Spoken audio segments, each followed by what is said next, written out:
Garena, gracias por la colaboración de Dragon Ball.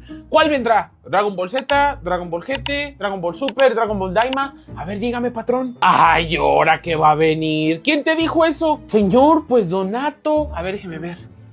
Donato, Hectorino. Regresan los drops a Free Fire. Y otros creadores aquí en el video confirmaron que iba a venir. ¿No?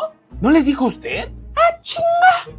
¿Cómo te explico? Señor, de verdad, muchísimas gracias. Esto le hacía falta al juego. Gracias, de verdad, patrón. Gracias. Esto le hacía falta. Espera. Muy bien, señor. ¿Ahora qué? ¿Vendrán comandos de voz? ¿Vendrá Goku diciendo Mondongo? ¿O qué es lo que va a traer? ¿O vendrán ¿Qué va a venir? ¿Quiere que vaya haciendo videos en el TikTok? ¿Voy haciendo videos poniendo ahí a Goku escondido? Usted dígame. Espérate. No sé si sea buena idea avisar aún. Publicar.